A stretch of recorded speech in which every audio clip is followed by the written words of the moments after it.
Hello all, welcome to Saira learnings. നമ്മളുടെ concept education series UGC net 2024 notification വന്നു. നമ്മൾ വളരെ സീരിയസ് ആയിട്ടുള്ള പഠനവുമായി ബന്ധപ്പെട്ട് മുന്നോട്ട് പോയിക്കൊണ്ടിരിക്കുകയാണ്. അപ്പോൾ ഇതുമായി ബന്ധപ്പെട്ട് നമ്മൾ മുന്നോട്ട് വെച്ചിട്ടുള്ള ഒരു പുതിയ കോൺസെപ്റ്റാണ് കോൺസെപ്റ്റ് എഡ്യൂക്കേഷൻ സീരീസ് എന്ന് പറയുന്നത്. പ്രത്യേകിച്ച് നമ്മൾ ഈ തവണത്തെ നോട്ടിഫിക്കേഷൻ വന്നപ്പോഴുള്ള പ്രധാനപ്പെട്ട മാറ്റങ്ങൾ ഒന്ന്, ഒരൊറ്റ ദിവസമായിട്ടാണ് എക്സാം കണ്ടക്ട് ചെയ്യുക എന്നുള്ളതാണ്. ഒറ്റ ദിവസമായിട്ട് എക്സാം കണ്ടക്ട് ചെയ്യുന്നത് തന്നെ വളരെ കൃത്യമായിട്ട് നമുക്കറിയാൻ കഴിയുന്ന ഒരു കാര്യം, മിക്കവാറും ജനറൽ പേപ്പറിന്റെ ക്വസ്റ്റ്യൻ ഒരു ക്വസ്റ്റ്യനോ ഒറ്റ ക്വസ്റ്റ്യൻ പേപ്പറോ രണ്ട് ക്വസ്റ്റ്യൻ പേപ്പറോ മാത്രമേ ക്രിയേറ്റ് ചെയ്യേണ്ടതായിട്ടുള്ളൂ. അതുകൊണ്ട് തന്നെ മിക്കവാറും ജനറൽ പേപ്പറിന്റെ ക്വസ്റ്റ്യൻസ് എന്ന് പറയുന്നത് വളരെ ഡിസിസീവായി ആവാനുള്ള സാധ്യത നമ്മൾ കാണുന്നുണ്ട്, പൊതുവെ എക്സ്പെക്ട് ചെയ്യേണ്ടതാണ്. കാരണം മുന്നത്തെ തവണയൊക്കെ ഒരുപാട് ക്വസ്റ്റ്യൻസ് എന്ത് ചെയ്യേണ്ടതുണ്ടായിരുന്നു, ഓരോ ഷിഫ്റ്റിനും ഓരോ സബ്ജക്റ്റിനും ക്വസ്റ്റ്യൻസ് പ്രത്യേകിച്ച് വേറെ വേറെ നമുക്ക് ക്രിയേറ്റ് ചെയ്യേണ്ടതുണ്ടായിരുന്നു എക്സാം ഏജൻസിക്ക്. എന്നാൽ ഇത്തവണ അതിന്റെ ആവശ്യമില്ലാത്തതുകൊണ്ട് തന്നെ മാത്സിന്റെയും ഡാറ്റയുടെയും ഒക്കെ ക്വസ്റ്റ്യൻ, അതുപോലെ തന്നെ പൊതുവെയുള്ള ടീച്ചിങ് ആപ്റ്റിറ്റ്യൂഡ് റിസർച്ച് ആപ്റ്റിറ്റ്യൂഡിന്റെ ഒക്കെ ക്വസ്റ്റ്യൻസ് കോൺസെപ്റ്റ് കൂടുതൽ ഒരു ഡെപ്തിലേക്ക് പോകാനുള്ള സാധ്യതയുണ്ട് എന്നതുകൊണ്ട് കൂടിയാണ് ഒരു കോൺസെപ്റ്റ് എഡ്യൂക്കേഷൻ സീരീസിൽ നമ്മൾ റീൽസിലൂടെയും ഷോർട്സിലൂടെയും നിങ്ങൾക്ക് ക്വസ്റ്റ്യൻ തരികയും അത് നിങ്ങൾ കമന്റ് ചെയ്ത് നിങ്ങളുടെ ആൻസർ കമന്റ് ചെയ്ത് അതിന്റെ ഒരു കോൺസെപ്റ്റ് നമ്മൾ ക്ലിയർ ആക്കുന്ന ഒരു വീഡിയോ സീരീസ് സൈറ ലേണിംഗ്സിന്റെ യൂട്യൂബ് ചാനലിലൂടെ കൊടുക്കുകയും ചെയ്യുന്നു. അതുകൊണ്ട് തന്നെ നിങ്ങൾ എല്ലാവരും ഈ ഒരു യൂട്യൂബ് ചാനലും അതുപോലെ തന്നെ സൈറ ലേണിംഗ്സിന്റെ ഇൻസ്റ്റഗ്രാം അക്കൗണ്ട് ഒക്കെ ഫോളോയും സബ്സ്ക്രിപ്ഷൻ ഒക്കെ ചെയ്യുന്നുണ്ട്, അല്ലെങ്കിൽ സബ്സ്ക്രൈബ് ഒക്കെ ചെയ്യുന്നുണ്ട് എന്ന് ഉറപ്പുവരുത്തും. അപ്പൊ നമ്മുടെ ആദ്യത്തെ ചോദ്യം എന്ന് പറയുന്നത് ഇങ്ങനെയായിരുന്നു, അതായത് കൊളാബറേറ്റീവ് ലേണിംഗ് മെത്തേഡുകളിൽ ഏത് മെത്തേഡാണ് സ്റ്റുഡൻസിന്റെ ലിസണിങ്ങിന് ഇമ്പോർട്ടൻസ് കൊടുക്കുന്നത് എന്നതായിരുന്നു നമ്മളുടെ ആദ്യത്തെ ചോദ്യം. അതിൽ എല്ലാവരും ആൻസർ ഒരുപോലെ തന്നെ കമന്റ് ചെയ്തിട്ടുള്ള ഒരു ആൻസർ എന്ന് പറയുന്നത് ഫിഷ് ബോൾ സ്ട്രാറ്റജി ആയിരുന്നു. അപ്പൊ എന്താണ് ഫിഷ് ബോൾ സ്ട്രാറ്റജി, അതുപോലെ തന്നെ ആ ഒരു ക്വസ്റ്റ്യനിൽ വന്ന മറ്റു ഓപ്ഷനുകൾ ഏതൊക്കെയാണ്, അതിന്റെ പ്രധാനപ്പെട്ട പോയിന്റ്സ് അല്ലെങ്കിൽ അതുമായി ബന്ധപ്പെട്ട് നമ്മൾ എന്താണ് മനസ്സിലാക്കേണ്ടത്, അതുപോലെ തന്നെ മറ്റ് ചില ടീച്ചിങ് മെത്തേഡുമായി ബന്ധപ്പെട്ട് മറ്റ് ചില നിരന്തരമായിട്ട് ചോദിച്ചു വരുന്ന അല്ലെങ്കിൽ ഇനി ചോദിക്കാൻ സാധ്യതയുള്ള ചില മെത്തേഡുകൾ കൂടി പരിചയപ്പെടുക എന്നുള്ളതാണ് ഇന്നത്തെ ഒരു വീഡിയോ കൊണ്ട് നമ്മൾ പ്രധാനമായിട്ട് ഉദ്ദേശിക്കുന്നത്. അപ്പൊ നമ്മൾ ആദ്യമായിട്ട് മനസ്സിലാക്കേണ്ടത് കൊളാബറേറ്റീവ് ലേണിംഗ് എന്ന് പറയുന്നത് ഒരു സ്ട്രാറ്റജിയാണ്. ലേണിംഗ് ഓർ ടീച്ചിങ് മെത്തേഡിൽ ഒരു പ്രധാനപ്പെട്ട സ്ട്രാറ്റജിയാണ് കൊളാബറേറ്റീവ് ലേണിംഗ് എന്ന് പറയുന്നത്. കൊളാബറേറ്റീവ് ലേണിംഗ് കൊണ്ട് ഉദ്ദേശിക്കുന്നത് എന്താണെന്ന് ചോദിച്ചാൽ, സ്റ്റുഡൻസിനിടയിൽ ഒരു കോപ്പറേറ്റീവ് ആയിട്ടുള്ള അല്ലെങ്കിൽ പരസ്പരം അവർ കൊളാബ് ചെയ്തുകൊണ്ട് തന്നെ ലേണിംഗ് എക്സ്പീരിയൻസ് ക്രിയേറ്റ് ചെയ്യാൻ വേണ്ടിയിട്ടുള്ള എല്ലാ മെത്തേഡുകളെയും ബേസിക്കലി നമുക്ക് ഏതിൽ ഉൾപ്പെടുത്താൻ കഴിയും, കൊളാബറേറ്റീവ് ലേണിംഗ് ഉൾപ്പെടുത്താൻ കഴിയും എന്നതാണ്. അവിടെ ആക്റ്റീവ് എൻഗേജ്മെന്റ്, ക്രിട്ടിക്കൽ തിങ്കിങ്, അതുപോലെ തന്നെ ഷെയർഡ് അണ്ടർസ്റ്റാൻഡിങ് എമംഗ് സ്റ്റുഡൻസ്, ഇതൊക്കെയാണ് ബേസിക്കലി കൊളാബറേറ്റീവ് ലേണിംഗ് സ്ട്രാറ്റജിയിലൂടെ നമ്മൾ എന്ത് ചെയ്യാൻ ഉദ്ദേശിക്കുന്നത്, ഡെവലപ്പ് ചെയ്യാൻ ഉദ്ദേശിക്കുന്നത്. അതുകൊണ്ട് തന്നെ ഈ സ്ട്രാറ്റജികളെല്ലാം സ്റ്റുഡൻസിന് പരസ്പരം ഒരുമിച്ചുകൊണ്ട് ഒരു കാര്യത്തിന് വേണ്ടി വർക്ക് ചെയ്യാനും ഐഡിയകൾ പരസ്പരം ഷെയർ ചെയ്യാനും ഒരാൾ മറ്റൊരാളിൽ നിന്ന് കാര്യങ്ങൾ ഗ്രഹിച്ചെടുക്കാനും അതുപോലെ തന്നെ വളരെ കൃത്യമായിട്ടുള്ള ഒരു മനോഹരമായ ഒരു കൊളാബറേറ്റീവ് ആയ എഡ്യൂക്കേഷണൽ എക്സ്പീരിയൻസ് പരസ്പരം ഷെയർ ചെയ്യാനൊക്കെ വേണ്ടിയിട്ടാണ് ബേസിക്കലി കൊളാബറേറ്റീവ് ലേണിംഗ് സ്ട്രാറ്റജി എന്ത് ചെയ്യുന്നത്, ബിൽഡ് ചെയ്യുന്നത് എന്നതാണ്. അതുകൊണ്ട് ഈ കൊളാബറേറ്റീവ് ലേണിംഗ് സ്ട്രാറ്റജിയിലുള്ള ചില സ്ട്രാറ്റജികളുമായി ബന്ധപ്പെട്ടുള്ളതായിരുന്നു ചോദ്യം. അതിൽ സ്റ്റുഡൻസിന്റെ ലിസണിങ് സ്കില്ലിന് ഇമ്പോർട്ടൻസ് കൊടുക്കുന്ന അല്ലെങ്കിൽ ലിസണിങ് സ്കില്ലിനെ ഡെവലപ്പ് ചെയ്യുന്ന കൊളാബറേറ്റീവ് ലേണിംഗ് സ്ട്രാറ്റജി എന്ന് പറയുന്നത് ഫിഷ് ബോൾ സ്ട്രാറ്റജി തന്നെയാണ്. അപ്പൊ എന്താണ് ഫിഷ് ബോൾ സ്ട്രാറ്റജി എന്ന് നമുക്ക് ജസ്റ്റ് ആദ്യം ഒന്ന് മനസ്സിലാക്കാം. ഫിഷ് ബോൾ സ്ട്രാറ്റജി ബേസിക്കലി എന്താന്ന് പറഞ്ഞാല്, ഒരു ലാർജ് ഒരു സ്മോൾ ഗ്രൂപ്പിന്റെ ഡിസ്കഷൻ എന്ന് പറയുന്ന രീതിയിൽ അവർ ഡിസ്കസ് ചെയ്തുകൊണ്ട് നോളജ് ഷെയർ ചെയ്യുന്ന അല്ലെങ്കിൽ ഒരു കോൺസെപ്റ്റിൽ ഡിസ്കഷനിലൂടെ ഒരു കാര്യങ്ങൾ ഗ്രഹിച്ചെടുക്കുന്ന ഒരു മെത്തേഡാണ് ബേസിക്കലി ഫിഷ് ബോൾ സ്ട്രാറ്റജി എന്ന് പറയുന്നത്. അപ്പൊ ഇത് ഇവിടെ എങ്ങനെയാണ് സംഭവം എന്ന് വെച്ചാൽ, ഒരു ക്ലാസ് റൂമിൽ നമ്മളൊരു ഡിസ്കഷൻ കൊണ്ടുവരികയാണെങ്കിൽ അവിടെ രണ്ട് സർക്കിളുകളായിട്ട് നമ്മൾ തിരിക്കും. ഒരു ഇന്നർ സർക്കിളും ഒരു ഔട്ടർ സർക്കിളും നമ്മൾ തിരിക്കും. ഇന്നർ സർക്കിളും ഔട്ടർ സർക്കിളും തമ്മിലുള്ള ഡിഫറൻസ് എന്താന്ന് വെച്ചാൽ, വോളണ്ടിയർ ആയിട്ട് ഒരു 4-5 ആളുകളെയാണ് അവര് വോളണ്ടിയേഴ്സ് ആയിട്ട് വരുന്ന ഒരു 4-5 ആളുകളെ നമ്മൾ ഇന്നർ സർക്കിളിൽ വെക്കും. എന്നിട്ട് നമുക്കൊരു ഡിസ്കഷൻ, ഒരു ടോപ്പിക് ഉണ്ടാവും അല്ലെങ്കിൽ ഒരു കോൺസെപ്റ്റ് ഉണ്ടാവും. ആ കോൺസെപ്റ്റിനെ കുറിച്ച് ഇന്നർ സർക്കിളിലുള്ള ആളുകളാണ് പരസ്പരം ഡിസ്കസ് ചെയ്യുന്നത്. അപ്പൊ ഔട്ടർ സർക്കിളിലുള്ള ആളുകൾ അത് ഒബ്സർവ് ചെയ്യുകയും അതിൽ നിന്നുള്ള പ്രധാനപ്പെട്ട പോയിന്റുകൾ കൃത്യമായിട്ട് എഴുതി വെക്കുകയും ഗ്രഹിച്ചെടുക്കുകയും ചെയ്യുന്ന ഒരു രീതിയാണ് ബേസിക്കലി ഫിഷ് ബോൾ സ്ട്രാറ്റജി എന്ന് പറയുന്നത്. അതുകൊണ്ട് തന്നെ ഇന്നർ സർക്കിൾ എപ്പോഴും ഔട്ടർ സർക്കിളിനേക്കാളും കുറവായിരിക്കും. അതുകൊണ്ട് മാക്സിമം സ്റ്റുഡൻസും ഇവിടെ ലിസൺ ചെയ്യുകയാണ് ചെയ്യുന്നത്. കാരണം മാക്സിമം സ്റ്റുഡൻസും ഔട്ടർ സർക്കിളിലായിരിക്കും ഉണ്ടായിരിക്കുക. അതുകൊണ്ട് തന്നെ ബേസിക്കലി ഈ സ്ട്രാറ്റജി, ഫിഷ് ബോൾ സ്ട്രാറ്റജി എന്ന് പറയുന്നത് എന്താണ്? സ്റ്റുഡൻസിന്റെ ലിസണിങ് സ്കില്ല് ഡെവലപ്പ് ചെയ്യുന്ന ഒരു സ്ട്രാറ്റജിയാണ് എന്ന് പറയാം.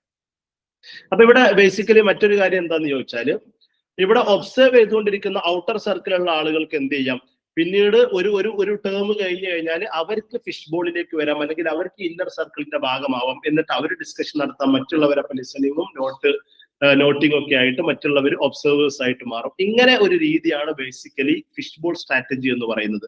അപ്പൊ ഇവിടെ ഈ ഒരു സ്ട്രാറ്റജിയുടെ ഒരു ടൈം ലിമിറ്റ് ഉണ്ടാവും. അത് കഴിഞ്ഞു കഴിഞ്ഞാൽ ഓരോരുത്തരും അവരുടേതായ ഇൻസൈറ്റുകൾ ഷെയർ ചെയ്യുന്ന, അങ്ങനെ ഫീഡ്ബാക്കുകൾ ഷെയർ ചെയ്യുന്ന, അവർ മനസ്സിലാക്കിയ അണ്ടർസ്റ്റാൻഡിങ്ങുകൾ പരസ്പരം ക്ലാസ്സിലെ ബാക്കിയുള്ളവരുമായിട്ട് ഷെയർ ചെയ്യുന്ന ഒരു മെത്തേഡ് കൂടിയാണ് ഫിഷ് ബോൾ സ്ട്രാറ്റജി എന്ന് പറയുന്നത്. അപ്പൊ ബേസിക്കലി ഫിഷ് ബോൾ സ്ട്രാറ്റജി എന്ന് പറയുന്നത് നമുക്കറിയാം, എല്ലാവരും കൂടി ഒരു ക്ലാസ്സിൽ ഒരു കൊളാബറേറ്റീവ് ലേണിംഗ് ആണ് ബേസിക്കലി എന്തെന്ന് പറയുന്നത് ഫിഷ് ബോൾ സ്ട്രാറ്റജി എന്ന് പറയുന്നത്. ഫിഷ് ബോൾ സ്ട്രാറ്റജിയുമായി ബന്ധപ്പെട്ട് ക്ലാസ്സിലെ 2 സർക്കിളുകൾ നമ്മൾ ഉണ്ടാക്കും. ഇന്നർ സർക്കിളും ഔട്ടർ സർക്കിളും നമ്മൾ ഉണ്ടാക്കും. ഔട്ടർ സർക്കിളിലെ ആളുകൾ എപ്പോഴും ഇന്നർ സർക്കിളിലെ ആളുകളുടെ ഡിസ്കഷൻ കേൾക്കുകയും അതിൽ നിന്ന് കാര്യങ്ങൾ ഗ്രഹിച്ചെടുക്കാൻ ശ്രമിക്കുകയും അതിൽ നിന്ന് ഇൻസൈറ്റുകൾ ഡെവലപ്പ് ചെയ്യുകയും അതുപോലെ തന്നെ നോട്ട്സ് ഉണ്ടാക്കുകയൊക്കെ ചെയ്യുന്ന ഒരു സ്ട്രാറ്റജിയാണ് ഫിഷ് ബോൾ സ്ട്രാറ്റജി എന്ന് പറയുന്നത്. അപ്പൊ ഫിഷ് ബോൾ സ്ട്രാറ്റജിന്റെ ഒരു അറേഞ്ച്മെന്റ് എന്ന് പറയുന്നത് ക്ലാസ് റൂമിലെ ഇന്നർ സർക്കിളും അതുപോലെ തന്നെ ആക്റ്റീവ് പാർട്ടിസിപ്പൻസും അതുപോലെ തന്നെ ഔട്ടർ സർക്കിളിലെ ഒബ്സർവേഴ്സും ആയിട്ടുള്ള ഒരു രീതിയാണ് വെക്കുന്നത്. അവിടെ നമ്മൾ പ്രത്യേകിച്ച് സ്പെസിഫിക് റോളുകൾ നമ്മൾ പാർട്ടിസിപ്പൻസിന് കൊടുക്കുന്നുണ്ട്. ചില ആളുകൾ ഡിസ്കഷന്റെ ലീഡേഴ്സ് ആയിരിക്കും, ചില ആളുകൾ അതിന്റെ ടൈം കീപ്പ് ചെയ്യുന്ന ടൈം കീപ്പേഴ്സ് ആയിരിക്കും, പുറത്തുള്ള ഒബ്സർവേഴ്സ് നോട്ട് ഉണ്ടാക്കുന്ന ആളുകൾ ഉണ്ടാവും. അതിൽ അങ്ങനെ ഡിഫറെന്റ് റോളുകളിലൂടെ ആയിരിക്കും ഓരോ സ്റ്റുഡന്റും അല്ലെങ്കിൽ പഠിതാവും എന്ത് ചെയ്യുക, കടന്നു പോകുക എന്നുള്ളതാണ്. അതുപോലെ തന്നെ വളരെ കൃത്യമായിട്ടുള്ള ഗൈഡ് ലൈൻസുകൾ ബേസ് ചെയ്തുകൊണ്ട് തന്നെ ആയിരിക്കും ഓരോ ഫിഷ് ബോൾ ലേണിംഗ് എക്സ്പീരിയൻസും മുന്നോട്ട് പോവുക. അതായത് കൃത്യമായിട്ട് ഫിഷ് ബോൾ ഡിസ്കഷൻ ഏത് ടോപ്പിക്കിലായിരിക്കണം, എത്ര ടൈം ഉണ്ടായിരിക്കണം, എപ്പോഴാണ് ഓരോരുത്തരും ഡിഫറെന്റ് ആയ എന്താ പറയാ ഡിഫറെന്റ് ആയ രീതികളിലേക്ക് അല്ലെങ്കിൽ ഡിഫറെന്റ് ആയ ഓരോരുത്തരും ഇപ്പോ ഇന്നർ സർക്കിളിൽ ഡിസ്കസ് ചെയ്യുന്ന ആള് കുറച്ച് കഴിഞ്ഞാൽ അവന്റെ റോൾ എന്താവും, ഔട്ടർ സർക്കിളിലേക്ക് മാറും. അപ്പോൾ ഡിഫറെന്റ് ആയ റോളുകളിലേക്ക് അപ്പൊ അവർ എപ്പോഴാണ് വരിക, ഇങ്ങനത്തെ എല്ലാ കാര്യങ്ങളും പ്ലാൻഡ് ആയിട്ട് മുന്നോട്ട് പോകുന്ന രീതിയാണ് ഫിഷ് ബോൾ സ്ട്രക്ചർ എന്ന് പറയുന്നത്. അപ്പൊ ഇത് ബേസിക്കലി ഒരു കൊളാബറേറ്റീവ് ലേണിംഗ് എക്സ്പീരിയൻസ് കൊടുക്കുന്നതാണ്, കുട്ടികളുടെ അല്ലെങ്കിൽ സ്റ്റുഡൻസിന്റെ ലിസണിങ് സ്കില്ലിന് ഇമ്പോർട്ടൻസ് കൊടുക്കുന്നതാണ് എന്ന് നമുക്ക് മനസ്സിലാക്കാം. ഇനി ഓപ്ഷനിൽ ഉണ്ടായിരുന്ന മറ്റൊന്നാണ് ജിക്സോ സ്ട്രാറ്റജി എന്ന് പറയുന്നത്. ജിക്സോ സ്ട്രാറ്റജി എന്ന് പറയുന്നത് ബേസിക്കലി ഒരു കൊളാബറേറ്റീവ് ലേണിംഗിന്റെ ഭാഗം തന്നെയാണ്. അപ്പോ ഇത് ബേസിക്കലി കൊളാബറേറ്റീവ് ലേണിംഗ് പോലെ ഒരു കോപ്പറേറ്റീവ് ലേണിംഗിന്റെ ഒരു ബെസ്റ്റ് എക്സാമ്പിൾ എന്ന് പറയുന്നതാണ് എന്തെന്ന് പറയുന്നത് ജിക്സോ സ്ട്രാറ്റജി എന്ന് പറയുന്നത്. അപ്പൊ ബേസിക്കലി എന്താ ജിക്സോ സ്ട്രാറ്റജി എന്ന് പറഞ്ഞാൽ, ഇത് ഒരു സബ്ജക്ട് മാറ്റർ നമുക്ക് പഠിക്കേണ്ടതുണ്ടെങ്കിൽ അല്ലെങ്കിൽ ഒരു കോൺസെപ്റ്റ് നമുക്ക് പഠിക്കേണ്ടതുണ്ടെങ്കിൽ അതിന്റെ ഡിഫറെന്റ് ആയ ഭാഗങ്ങൾ ഓരോരുത്തരെ ഏൽപ്പിച്ചു കൊടുക്കും. ഒരു ക്ലാസ് റൂമിൽ 50 ആളുകൾ ഉണ്ടെങ്കിൽ അതിലെ ഒരു സബ്ജക്റ്റിന്റെ ഡിഫറെന്റ് ഭാഗങ്ങൾ ഓരോ ആളുകൾക്കായിട്ട് ഏൽപ്പിച്ചു കൊടുത്ത് അല്ലെങ്കിൽ ഒരു ഗ്രൂപ്പിന് ഏൽപ്പിച്ചു കൊടുക്കും. അവരായിരിക്കും എക്സ്പേർട്ട് ഗ്രൂപ്പ്സ്. എന്നിട്ട് ഈ എക്സ്പേർട്ട് ഗ്രൂപ്പ്സ് അതിനെ കുറിച്ച് പഠിക്കുകയും അവർ തിരിച്ച് അവരുടെ ഹോം ഗ്രൂപ്പായ മൊത്തം 50 ആളുകൾ കൂടി ചേരുമ്പോൾ അതാണ് ഹോം ഗ്രൂപ്പ് എന്ന് പറയുന്നത്. ഈ ഹോം ഗ്രൂപ്പിലേക്ക് അവർ വരികയും ഓരോരുത്തരും അവരുടെ നോളജ് ഷെയർ ചെയ്യുകയും ചെയ്യുന്ന രീതിയാണ് ബേസിക്കലി ജിക്സോ സ്ട്രാറ്റജി എന്ന് പറയുന്നത്. അപ്പൊ ഇവിടെ ബേസിക്കലി എന്താണ് സംഭവിക്കുന്നത് എന്ന് ചോദിച്ചാല്, ഒരാള് ഒരു ഭാഗം പഠിക്കുന്നു, അതിലൂടെ ആ ഒരു കോൺസെപ്റ്റ് പൂർണ്ണമാവുന്നില്ല, അതിന്റെ മറ്റു ചില ഭാഗങ്ങൾ വേറൊരാൾ പഠിക്കുന്നു.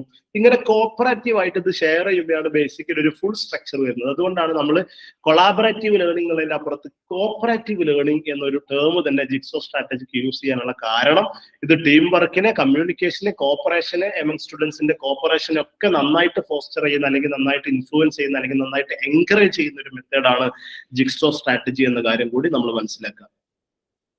അപ്പൊ ജിക്സോ സ്ട്രാറ്റജിയുമായി ബന്ധപ്പെട്ട് നമുക്കറിയാം, ജിക്സോ എന്ന് പറയുന്നത് ഒന്ന് ഊരിപ്പോയി കഴിഞ്ഞാൽ ആ ഒരു പിക്ചർ പിന്നെ എന്താവില്ല, കംപ്ലീറ്റ് ആവില്ല. അത് തന്നെയാണ് ബേസിക്കലി ഇതുകൊണ്ട് ഉദ്ദേശിക്കുന്നത്. അപ്പൊ ജിക്സോ ടെക്നിക്സിൽ വരുന്ന പ്രധാനപ്പെട്ട കാര്യങ്ങൾ എന്ന് പറഞ്ഞാൽ ഇന്റർ ഡിപ്പെൻഡൻസ് ആണ്. അതായത് ഒരു കുട്ടി അല്ലെങ്കിൽ ഒരു സ്റ്റുഡന്റ് മനസ്സിലാക്കിയ കാര്യം കൊണ്ട് ഒരു കോൺസെപ്റ്റ് ഒരിക്കലും പൂർണ്ണമാകുന്നില്ല എന്നുള്ളതാണ്. അത് മറ്റൊരാളുടെ കോൺസെപ്റ്റ്, അതിനുശേഷമുള്ള ഒരാളുടെ കോൺസെപ്റ്റ്, ഇതൊക്കെ ഉൾക്കൊള്ളുമ്പോൾ മാത്രമേ ജിക്സോ ടെക്നിക്സിൽ അല്ലെങ്കിൽ ജിക്സോ സ്ട്രാറ്റജിയിൽ ഒരു പഠനം പൂർണ്ണമാകുന്നുള്ളൂ. അതുകൊണ്ട് തന്നെ കുട്ടികൾ ഇന്റർ ഡിപ്പെൻഡന്റ് ആയിരിക്കും എന്നതാണ്.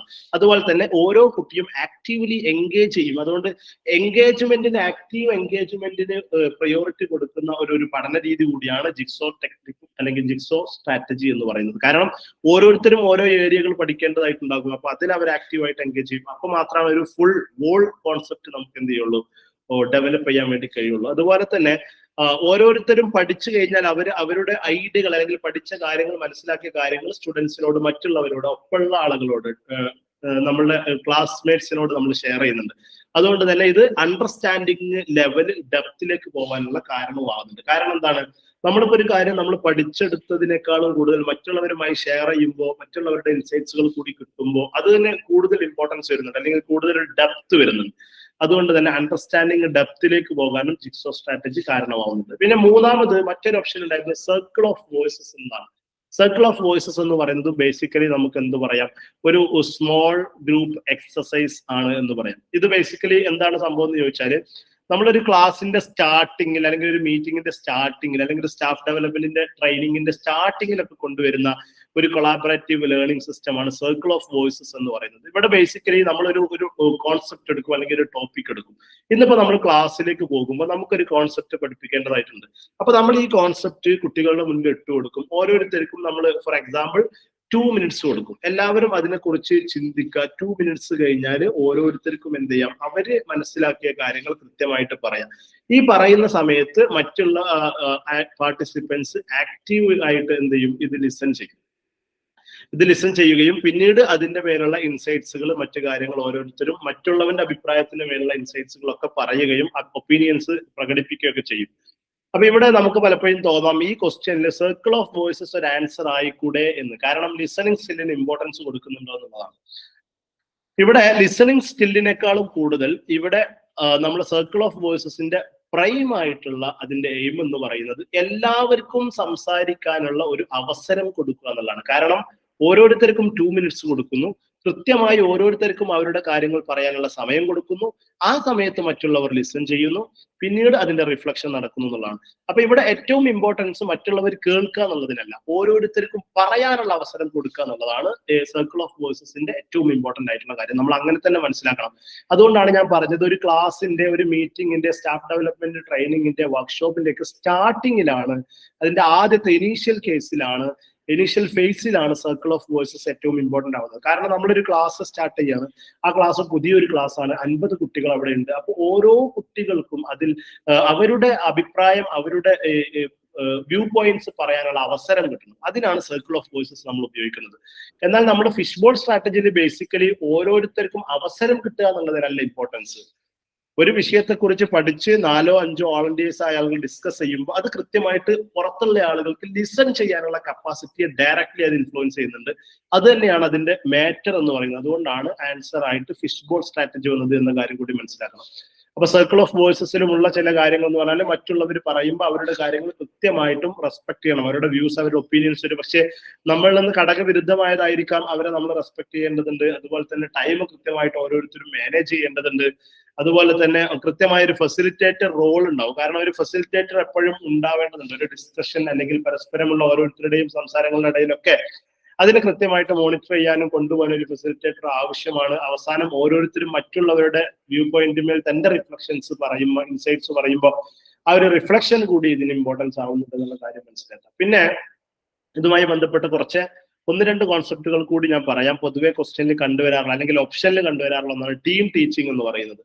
ടീം ടീച്ചിങ് എന്ന് പറയുന്നത് ബേസിക്കലി ഒരു ക്ലാസ് റൂം അല്ലെങ്കിൽ ഒരു ഗ്രൂപ്പ് ഓഫ് സ്റ്റുഡൻസിന് ഒരു കോൺസെപ്റ്റ് ഡെലിവർ ചെയ്യാൻ, ഇൻസ്ട്രക്ഷൻ ഡെലിവർ ചെയ്യാൻ 2 അതിലധികമോ ടീച്ചേഴ്സ് പ്ലാൻ ചെയ്ത് ഡെലിവർ ചെയ്യുന്ന സിസ്റ്റത്തെയാണ് ബേസിക്കലി ടീം ടീച്ചിങ് എന്ന് പറയുന്നത്. ഇപ്പൊ നമ്മളൊരു ക്ലാസ്സിൽ ഒരു 50 കുട്ടികൾ ഉണ്ടെങ്കിൽ ഈ 50 കുട്ടികൾക്കും വേണ്ടിയിട്ട് സാധാരണ നമ്മളുടെ ഒരു കൺവെൻഷണൽ ടീച്ചിങ് രീതി അനുസരിച്ച് ഒരു ടീച്ചർ ഒരു സമയത്ത് ക്ലാസ്സിൽ ഉണ്ടാവുന്നതാണ്. എന്നാൽ അതിന് പകരമായിട്ട് 2-2 ടീച്ചേഴ്സ് കൃത്യമായിട്ട് ക്ലാസ് ഹാൻഡിൽ ചെയ്തുകൊണ്ട് അവർക്ക് കാര്യങ്ങൾ ഡെലിവർ ചെയ്യുന്ന ഒരു കോൺസെപ്റ്റിനെയാണ് ടീം ടീച്ചിങ് എന്ന് പറയുന്നത്. പിന്നീട് നമുക്ക് ലെക്ചർ മെത്തേഡ്, ഡെമോൺസ്ട്രേഷൻ മെത്തേഡ് ഒക്കെ നമ്മൾ കേട്ടിട്ടുണ്ട്. ലെക്ചർ കം ഡെമോൺസ്ട്രേഷൻ മെത്തേഡ് എന്ന് പറയുന്ന ഒരു മെത്തേഡ് ഉണ്ട്. പ്രത്യേകിച്ച് എഞ്ചിനീയറിംഗിൽ ഫീൽഡിലൊക്കെ കൂടുതലായിട്ട് ഉപയോഗിക്കുന്ന ഒരു മെത്തേഡാണ് ലെക്ചർ കം ഡെമോൺസ്ട്രേഷൻ മെത്തേഡ്. അതായത് കാര്യങ്ങൾ എന്താണ് എന്ന് കുട്ടികൾക്ക് കോൺസെപ്റ്റ് കൃത്യമായിട്ട് ലെക്ചറിലൂടെ പറഞ്ഞു കൊടുത്ത് അവർക്ക് മനസ്സിലാക്കിയതിനു ശേഷം പലപ്പോഴും പ്രാക്ടിക്കലി ചെയ്യേണ്ടതായിരിക്കും എഞ്ചിനീയറിംഗ് ഫീൽഡിലൊക്കെ. അപ്പൊ ചിലപ്പോൾ സയൻസ് ലാബിലേക്ക് അവരെ കൊണ്ടുപോയിട്ട് അത് ഡെമോൺസ്ട്രേറ്റ് ചെയ്ത് കാണിക്കും. ചിലപ്പോ എന്തായിരിക്കാം, അവർ മെക്കാനിക്കൽ എഞ്ചിനീയറിംഗ് ആണെങ്കിൽ അതുമായി ബന്ധപ്പെട്ട സംഭവങ്ങൾ അവർ കൃത്യമായിട്ട്, ഒരു മെഷീൻ ആണെങ്കിൽ ആ മെഷീന് കൃത്യമായിട്ട് അയച്ചിട്ട് അതിന്റെ പാർട്സ് കാര്യങ്ങൾ കാണിച്ചു കൊടുക്കും. അപ്പൊ ലെക്ചറിലും ഇത് കടന്നു വരും, ഡെമോൺസ്ട്രേഷനിലും ഇത് കടന്നു വരും. അപ്പോ ഇത് ബേസിക്കലി എന്താണ്, ഇതിനെയാണ് ലെക്ചർ കം ഡെമോൺസ്ട്രേഷൻ മെത്തേഡ് എന്ന് പറയാം. ഈ മെത്തേഡിന്റെ ഒരു പ്രത്യേകത എന്ന് പറഞ്ഞാൽ ഇതൊരു കോപ്പറേറ്റീവ് ലേണിംഗ് അല്ല. ഇവിടെ ബേസിക്കലി ലെക്ചർ നടത്തുന്നതും ഡെമോൺസ്ട്രേഷൻ നടത്തുന്നതും ആര് തന്നെയാണ്? ഇൻസ്ട്രക്ടറാണ്. അതുകൊണ്ട് തന്നെ സ്റ്റുഡൻസിനെയും ഇൻസ്ട്രക്ടറിനെയും കൂടി ഒരു കോപ്പറേറ്റീവ് അല്ലെങ്കിൽ സ്റ്റുഡൻസ് പരസ്പരം സഹകരിച്ചുകൊണ്ടുള്ള ഒരു മെത്തേഡ് ആയിട്ട് ലെക്ചർ കം ഡെമോൺസ്ട്രേഷൻ മെത്തേഡിന് നമുക്ക് കാണാൻ കഴിയില്ല എന്നുള്ളതാണ്. ഇനി നമുക്ക് ഇതുമായി ബന്ധപ്പെട്ട് ഇപ്പോൾ ലാസ്റ്റ് ഞാൻ പറഞ്ഞ ടീം ടീച്ചിങ്ങും അതുപോലെ തന്നെ ലെക്ചർ കം ഡെമോൺസ്ട്രേഷൻ മെത്തേഡും കൊളാബറേറ്റീവ് ലേണിംഗ് എക്സ്പീരിയൻസിലേക്ക് നമുക്ക് കൊണ്ടുപോകാൻ പറ്റില്ല. എങ്കിൽ പോലും നമ്മൾ ഡിസ്കസ് ചെയ്ത് നമ്മുടെ ക്വസ്റ്റ്യന്റെ ക്രക്സ് എന്ന് പറയുന്നത് കൊളാബറേറ്റീവ് ഓർ കോപ്പറേറ്റീവ് ലേണിംഗ് എന്നതാണ്. അതുകൊണ്ട് തന്നെ കൊളാബറേറ്റീവ് ലേണിംഗിന്റെ ഇതിന്റെ ഒരു കൺക്ലൂഷനിലേക്ക് നമ്മൾ വരുമ്പോൾ കൊളാബറേറ്റീവ് ലേണിംഗ് എന്ന് പറയുന്നതിന് ഒരുപാട് സ്ട്രാറ്റജീസ് ഉണ്ട്. ഫിഷ് ബോൾ അതിന്റെ ഒരു സ്ട്രാറ്റജിയാണ്, ജിഗ്സോ അതിന്റെ ഒരു സ്ട്രാറ്റജിയാണ്, സർക്കിൾ ഓഫ് വോയ്സസ് എന്ന് പറയുന്നതും ഏതിന്റെ കൊളാബറേറ്റീവ് ലേണിംഗിന്റെ ഒരു സ്ട്രാറ്റജിയാണ്. ഇത് പ്രധാനമായിട്ടും കുട്ടികളിലുള്ള പ്രോബ്ലം സോൾവിങ്, അവരുടെ ക്രിട്ടിക്കൽ തിങ്കിങ്, പരസ്പരമുള്ള റെസ്പെക്ട്, ഇതിനൊക്കെ മുന്നോട്ട് കൊണ്ടുവരാൻ വേണ്ടിയിട്ട് നമ്മൾ ഡെവലപ്പ് ചെയ്തിട്ടുള്ള ഒരു teaching or listening or learning മെത്തേഡാണ് ബേസിക്കലി കൊളാബറേറ്റീവ് ലേണിംഗ് എന്ന് പറയുന്നത്. അപ്പോൾ ഇതിൽ പ്രധാനമായിട്ടും കുട്ടികൾ പരസ്പരം ഒരുമിച്ചിട്ട് കാര്യങ്ങൾ ഗ്രഹിക്കാനുള്ള ശ്രമം നടത്തുക, ഐഡിയകൾ പരസ്പരം ഷെയർ ചെയ്യുക, വളരെ പോസിറ്റീവ് ആയിട്ടുള്ള ഒരു ഡിബേറ്റിന്റെ ഒരു പൊസിഷൻ ഉണ്ടാക്കുക. ഇതൊക്കെയാണ് ബേസിക്കലി എന്തുകൊണ്ട് ഉദ്ദേശിക്കുന്നത് ഈ കൊളാബറേറ്റീവ് ലേണിംഗ് കൊണ്ട് ഉണ്ടാക്കുന്നത്. അപ്പോ ഇതിലൂടെ നമുക്ക് കുട്ടികളുടെ കമ്മ്യൂണിക്കേഷൻ സ്കില്ല് ഡെവലപ്പ് ചെയ്യാൻ കഴിയും, സബ്ജക്റ്റ് മാറ്ററിൽ ഡീപ്പർ അണ്ടർസ്റ്റാൻഡിങ് ഉണ്ടാകും. ഇങ്ങനെ കമ്മ്യൂണിറ്റി ക്ലാസ് റൂമിനുള്ളിൽ തന്നെ ഒരു sense of togetherness or sense of belongingness കൊണ്ടുവരാനൊക്കെ ഏതിന് കഴിയും? കൊളാബറേറ്റീവ് ലേണിംഗിന് കഴിയും എന്നതൊക്കെ ഇതിന്റെ പോസിറ്റീവ് വശങ്ങളാണ്. എന്തായാലും നമ്മളുടെ ക്വസ്റ്റ്യൻ എന്ന് പറയുന്നത് കൊളാബറേറ്റീവ് ലേണിംഗുമായി ബന്ധപ്പെട്ട ക്വസ്റ്റ്യൻ ആയിരുന്നു. അതിന്റെ ആൻസർ നമ്മൾ വളരെ കൃത്യമായിട്ട് പറഞ്ഞിട്ടുണ്ട്. എന്തെങ്കിലും ഡൗട്ട്സോ കാര്യങ്ങളോ ഉണ്ടെങ്കിൽ തീർച്ചയായിട്ടും നിങ്ങൾ ഈ ഒരു വീഡിയോയുടെ താഴെ കമന്റ് അടിക്കുക. ഞാൻ എന്തായാലും അത് അറ്റൻഡ് ചെയ്യാൻ ആൻസർ ചെയ്യാൻ വേണ്ടി ശ്രമിക്കും. അതോടൊപ്പം ഈ ഒരു വീഡിയോയുടെ താഴെ നമ്മുടെ നെറ്റ്ടോക്സ് കമ്മ്യൂണിറ്റിയുടെ ഒരു ലിങ്കും കൂടി ഞാൻ കൊടുത്തിട്ടുണ്ട്. നിങ്ങൾക്ക് ഫ്രീ ആയിട്ട് സൈറയിൽ നിന്ന് നെറ്റ്ടോക്സ് കമ്മ്യൂണിറ്റി വഴി ഓരോ സബ്ജക്റ്റിലുള്ള കോച്ചിങ്, ജനറൽ പേപ്പറിനും അതുപോലെ തന്നെ സബ്ജക്ട് പേപ്പറിനുള്ള കോച്ചിങ് നമ്മുടെ JRF ഹോൾഡേഴ്സ് ആയ മെന്റേഴ്സിന്റെ സപ്പോർട്ടോട് കൂടിയിട്ട് നിങ്ങൾക്ക് കിട്ടും. അതിന് വേണ്ടിയിട്ടുള്ള ലിങ്കും ഞാൻ കൊടുത്തിട്ടുണ്ട്. അതോടൊപ്പം നിങ്ങൾ do consider subscribing our YouTube channel and wait for more videos. Thank U.